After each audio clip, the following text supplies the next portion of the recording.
What up? It's K.Honesty, and I'm about to do a review of Married to Medicine, Season 11, Episode 10.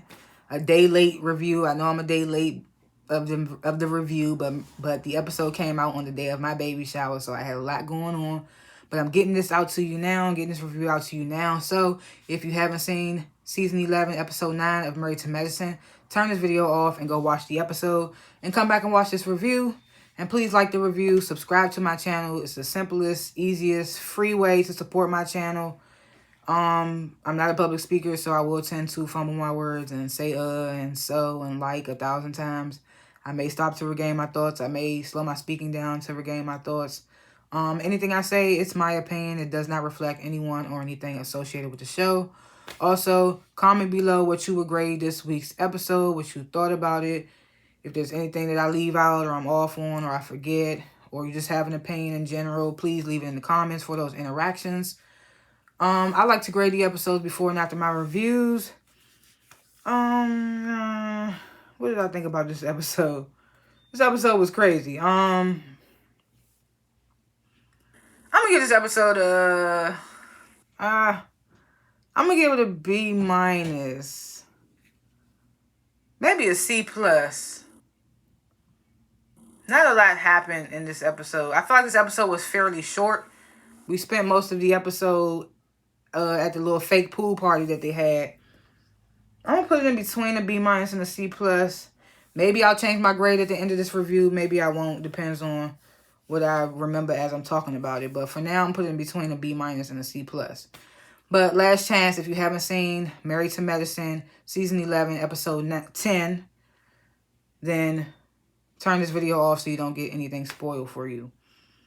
So the episode begins where we left off in last week's episode with Simone and Cecil have paired the couples up with their colored shirts, and they doing this kayaking activity, so to speak. I don't really remember what it's called or whatever, but so they doing the game begins. They doing the best they can. Poor Jackie and Phaedra, I don't know what the hell they was doing. They was kayaking all the way out past where the games were. It was weird. I was just like, who paired them together? Because all you hear is Jackie like, oh, and Phaedra's like, ooh, Lord. And it's like they paired two old ladies together. Like, Phaedra might like to say that she young and you know, not say that she young, but you know, she tried to act like she not older or whatever, but when she's, oh my Lord, and ooh, oh goodness, oh Jesus Christ, it's like the old lady comes out. It's just like they put two old ladies on the kayak. I was just like, look at these two motherfuckers. Heavenly and Contessa, of course, are on the kayak together. Heavenly's in her confessional, of course, talking shit. It's like, being on the kayak with Contessa reminds me of how hard it was to be her friends, pushing, shoving this way, that way. I was just like, oh my God. And then Contessa's in her confessional was like, I hope that me and Heavenly can just get some structure with this kayaking. So it's like, we get why Simone and Cecil did what they did, but it's just not working out as far as getting the job done. Dr. Greg done fell twice out of his damn kayak. Everybody cracking up. Even Dr. Damon chuckling in his confessional. I think Cecil falls off of his at one point. But all in all, Cecil, Simone, and the newbies, Dr. Mimi and Steven, they end up winning. Of course, everybody figured they would win because Steve is a retired NFL player. And I'm just like, that don't mean nothing. These are just regular game activities. Like, you're acting like he had to win. He was supposed to win. So as everybody's prepping for the pool party, Phaedra's date, Shek, arrives. The one that she went on a date with that she met at Sweet Tea's speed dating event. And Heavenly and Simone, of course, get to the pool party situation first because they're the hosts. They're of the trip. And this is when Heavenly spills the beans to Simone that she invited Apollo. And, you know, she's like, yeah, I told Phaedra. And they show the flashback of her telling Phaedra after the fact that she had already invited Apollo. And then they show a clip of Apollo telling Heavenly that he's not coming with his wife. But I could have swore we saw a preview clip that he is coming with his wife. So I don't know what he lied about, or maybe she doesn't come with him, but she comes later. I don't know. But the couples, they begin to get seated for this little icebreaker game that Heavenly has planned Phaedra comes down with Shaq, and now people are shocked. They're like, "Who is this guy?" You know, not people that weren't at Sweet Tea's event don't know who he is. So then Toya messy ass gonna ask Shaq if he has his own room, and Shaq and Phaedra are like, "Yeah, we're not sexually active. There's nothing going on. We're taking it slow." So the game starts. The first question that is asked is, how many dates did y'all go on before y'all sealed it? Basically, before y'all smashed. So nobody was really in sync with their answers. Like, nobody had the same answers. Everybody was off.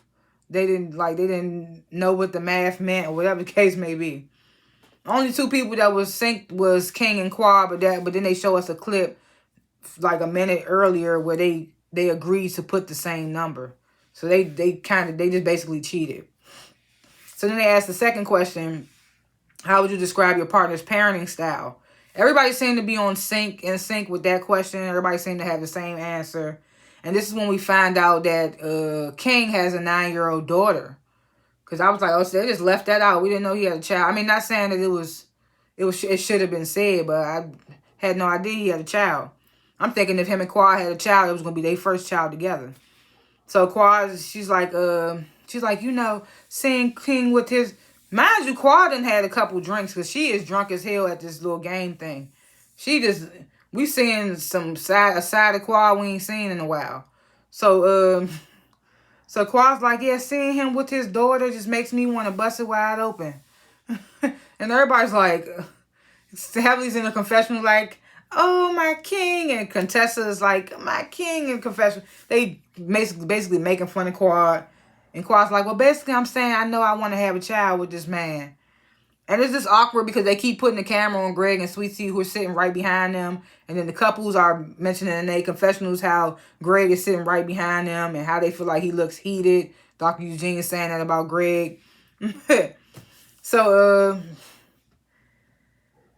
then the next question they ask is, how many times a week do you have sex with your partner? And Quad and King both say 15. And Sweet Tea and Greg, then they put 2. And Quad's like, well, you guys need to have more sex. So, and she's like, and that baby will be here soon. And I'll be throwing the baby shower. And then it's all quiet and awkward. And I'm just like, somebody take the drink out of Quad's hand. Why isn't King saying nothing to her? She just saying all the awkward shit. So then the next question is for the men. And it's asking, what would they say their woman's most annoying quality is? And King's like, Quad's sleeping. And Scott goes over there, daps him up, and like, you putting her to sleep. And then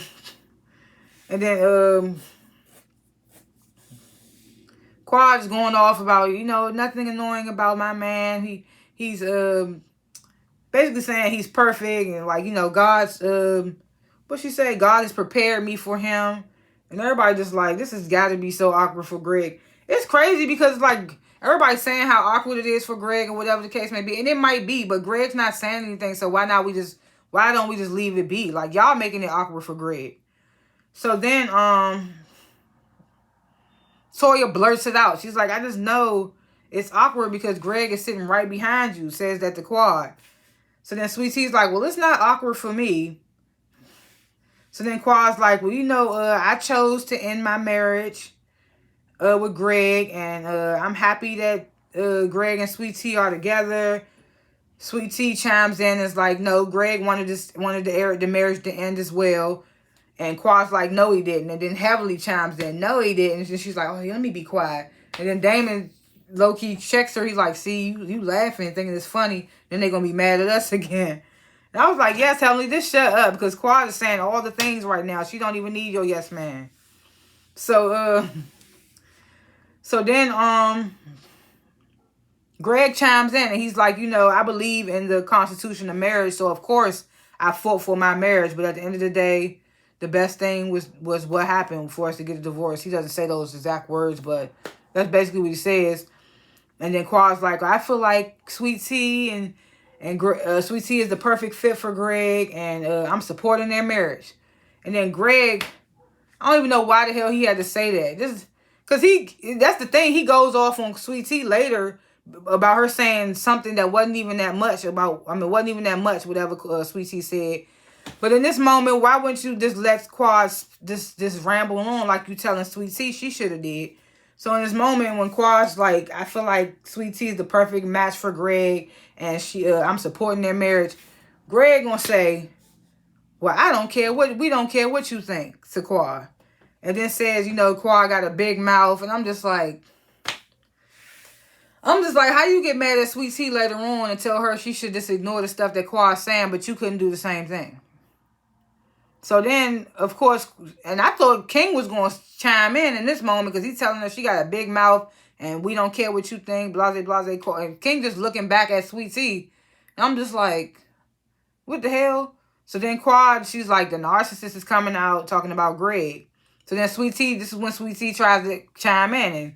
And Quad is back talking to Sweet Tea, talking shit, talking about... I'm who you want to be, baby. I'm who you want to be. And I'm just like, oh my God. And then Greg's telling Sweet Tea to be quiet while Quad's talking all this shit and Sweet Tea ain't really saying nothing. And King just looking back at Sweet Tea. And Greg just like, be quiet, Sweet Tea. And Quad's still talking shit, talking about something. You look at your man telling you to be quiet. Your man yelling at you. My man would never do that. And I'm just like, bruh, you letting it get to you even more. Greg is. Because I don't feel like Sweet Tea did anything that wrong. She was just trying to defend herself or her husband, whatever the case may be. So at this point, the group, they end the night. It's like the pool party's over. Mind you, Contessa came out there damn near naked. I mean, she came in a swimsuit. And assuming she should have known it wasn't a pool party. But her and King both thought that they was going to be getting in the water. Maybe if they'd have gotten in the water, this shit wouldn't have happened. Somebody said that. I can't remember who said it, but they end the night. They like, the hotel call, we're going to end it for the night. As everybody disperses, Quad is on this drunk-ass rant talking about how she built Greg up and how getting out of that marriage was the best thing, blase, blase. And then we get this moment where King is over there talking to Steve, telling him, Quad is still bringing this past trauma into our relationship. And he says that Quad realizes that she does it. She's aware that she does it. And she apologizes later. And I'm just like, if this is actually a relationship that she wants to be in, that's going to end up hindering their relationship. She got to get over that shit. But at the same time, coming on the show with your ex-husband being there is going to be kind of hard. For both of them, Greg and Quad. So then Greg is upset with Sweet Tea as they get in their room, and he going off on Sweet Tea, telling Sweet Tea she should have just let Quad talk and just let her do her or whatever. And I'm just like, how you telling her that when you didn't even do that? You got offended by her saying that she supports your marriage. You should just let her keep ranting and talking. But you got offended too. So how you gonna tell your wife not to get offended? So he gets mad and he leaves the room. Talking about he needed to go for a walk. So Sweet Tea leaves the room as well, and she goes out and she's having this conversation with Toya and Contessa, and they basically telling her like it must be still some unresolved issues between Greg and Quad. It's unfinished business. That's what they trying to tell Sweet Tea. And Sweet Tea's like, no, I just feel like he just wants it to leave it be. And Quad keeps pressing the issue. And they trying to tell her, like, girl, these two was together longer than our relationships. There's some stuff still there that's unresolved. But, Sweet Tea ain't really hearing it. And then they go to this final scene where Dr. Damon, Dr. Heavenly, Dr. Jackie, and Curtis are all sitting around basically talking about how they feel like, even though Greg is with his new wife and Quad's with her boyfriend, it's still gonna be awkward, and you still gonna have these moments where they said when you sitting and you seeing it happening right in your face, you gonna feel away. So they feel like Greg still feels away, and that's how the episode ends. I mean, because Damon said if he was in Greg's shoes, he would have just left.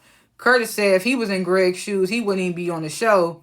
And Jackie was like, I wouldn't want you to. And I was like, and that's the fact. Greg shouldn't have came back to the show with Sweet Tea. And I get that he has relationships with the couples as well as Quad, but it's just like, is it worth your marriage being tested, doing all of that? So I don't know.